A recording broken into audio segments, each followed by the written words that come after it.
नमस्कार, मी डॉक्टर राजन पाटील. आज आपण बघणार आहोत वाताचा पहिला उपप्रकार प्राणवात. वात, पित्त, कफ याचे प्रत्येकाचे उपप्रकार आहेत 5-5-5. तर वाताचे जसे उपप्रकार आहेत. प्राणवात.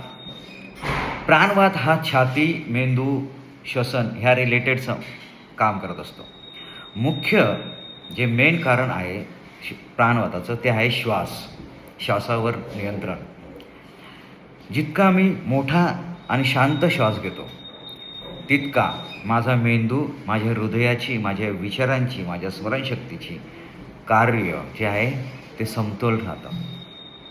विशेष आयुर्वेदामध्ये असं मानलं गेलेलं आहे की एक श्लोक आहे, त्या श्लोकाचा मिनिंग असा आहे की मी एका प्लेटमध्ये जर गव्हाचं पीठ घेतलं आणि ते मी जर इथं ठेवल्यानंतर नाकामधून जो हवा येते त्या हवेने त्या गव्हाच्या पिठामध्ये काही बदल नाही झाला, गव्हाचं पीठ खूप हे असणार, काही बदल नाही झाला, तर मी शांत श्वास घेतो. हा श्वास घेण्याची पद्धत योग्य आहे. शांत श्वास घेऊन बघा. श्वास जो आहे निसर्गामधून प्राणशक्ती शोषून घेऊन माझ्या शरीराला देण्याची जे कार्य आहे ते प्राणवात, तो प्राणवायू. हा जो प्राणवायू आहे ना, हा 2 मुख्य गोष्टींवर काम करतो. एक म्हणजे संवेदना. मला जी पण संवेदना भेटते, कुठल्या पण पद्धतीची जी संवेदना मला भेटते ती संवेदना, आणि हालचाल जी माझी मूवमेंट असते त्या हालचाल, ह्या 2 गोष्टींवर नियंत्रण करणारा जो कुठला वायू असतो तो प्राणवायू. मग डोळे, नाक, जीभ, त्वचा, ज्ञानेंद्रियांचं नियंत्रण पण प्राणवायू करतो. आणि सगळ्यात महत्त्वाचं श्वासावर नियंत्रण करतो. माझा श्वास जर शांत असेल, माझा श्वास जो आहे तो मी घेताना मोठ्या प्रमाणात श्वास घेतला, थांबवला, सोडला, ह्या प्रक्रियेला जर मी जास्तीत जास्त काम केलं, जास्तीत जास्त विचार केला, तर माझा मेंदूची कार्यक्षमता, माझ्या हृदयाची कार्यक्षमता ही चांगली होती. ज्या व्यक्तीचा प्राणवात चांगला आहे त्या व्यक्तीच्या विचारांमध्ये आणि स्मरणशक्तीमध्ये खूप चांगल्या पद्धतीने डेव्हलपमेंट होते. ज्या लोकांनी रिसर्च केलं, ज्या लोकांनी नवीन विचार दिला, ज्या लोकांची स्मरणशक्ती चांगली आहे त्यांचा प्राणवायू चांगला आहे. मग प्राणवायूवर आपण काम केलं पाहिजे. ज्या लोकांच्या प्राणवायूमध्ये प्रॉब्लेम आहे त्यांना ताणतणाव जाणवतो, त्यांना चिंता जाणवते, एन्झायटी जाणवते, मानसिक खूप त्यांना त्रास असतो, अशा लोकांना आपण सायकॅट्रिककडे घेऊन जातो. प्राणवातावर काम केलं पाहिजे. ॲक्च्युली आयुर्वेदाच्या दृष्टिकोनातनं सायकोलॉजीमध्ये खूप साऱ्या गोष्टी अशा आहेत ज्या आयुर्वेदाच्या दृष्टिकोनात फिजिओलॉजीमध्ये येतात. उदाहरणार्थ, एखादा माणूस चिडचिड करतो का? पित्त वाढलं आहे. एखाद्या माणसाला काम करायची इच्छा होत नाही का? वात वाढला आहे. एखाद्या माणसाला आळस आला आहे, आळशी माणूस, कफ वाढला आहे. आम्ही वात, पित्त, कफावर काम करतो. त्याचं विचारांमध्ये, त्याच्या वर्तणुकीमध्ये बदल होतो, त्याची काम करायची इच्छा होते, त्याचा चिडचिडपणा कमी होतो. ह्या सगळ्या गोष्टी ज्या आहेत त्या शारीरिक आहेत, त्याचा मनावर परिणाम झालेला आहे.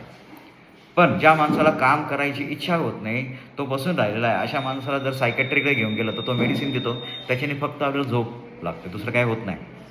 मला नाही असं वाटत की दुसरं काहीतरी पॉझिटिव्ह चेंजेस होतात. सायकोलॉजी जी आहे ती कुठून सुरू व्हायला पाहिजे, कुठे थांबायला पाहिजे, हे आयुर्वेदाला माहिती आहे. खूप सारे सायकॅट्रिकने स्वतःच सुसाईड केलेलं आहे. हा पण विचार करण्यासारखा एक प्रश्न आहे. ठीक आहे. हृदय आणि मेंदू ह्या दोघांचा समन्वय साधून आनंद, उत्साह निर्माण करण्याची ताकद जी आहे ती प्राणवायूमध्ये आहे. म्हणून जर प्राणवायूचा मेंटेन राहिला तर माणूस उत्साही राहतो, आनंदी राहतो. प्राणवायू अजून बऱ्याच गोष्टी करतो. प्राणवायू शरीरामध्ये खूप साऱ्या गोष्टी असतात, त्या गोष्टींना पण नियंत्रण करतो. त्याच्यामध्ये डिस्टर्ब झालं तर मग नाकामध्ये प्रॉब्लेम, तोंडामध्ये प्रॉब्लेम, टेस्टमध्ये प्रॉब्लेम, लाळमध्ये प्रॉब्लेम, घशामध्ये प्रॉब्लेम, छातीमध्ये प्रॉब्लेम, अशा पण समस्या उभ्या राहतात.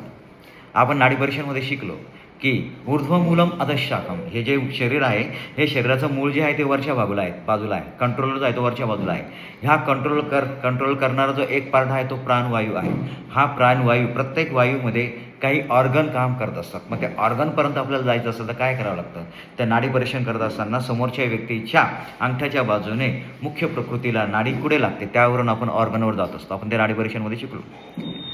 आता ज्या वेळेस प्राणवातमध्ये जर समस्या असेल तर त्या व्यक्तीला जसं शारीरिक प्रॉब्लेम असतो तसं मानसिक पण प्रॉब्लेम असतो. हे समजून घेणं खूप गरजेचं आहे. म्हणजे ज्यावेळेस आपण प्राणवातावर काम करतो त्यावेळेस त्याच्या दोन्ही गोष्टींमध्ये बदल होतो. तर मित्रांनो, आज आपण ह्या होमवर्क करणार आहोत की प्राणवात शोधून समोरच्या व्यक्तीला शारीरिक आणि मानसिक कुठले बदल होतात, प्राणवात जर ठीक झाला तर शारीरिक आणि मानसिक कुठल्या पॉझिटिव्ह चेंजेस होतात. धन्यवाद.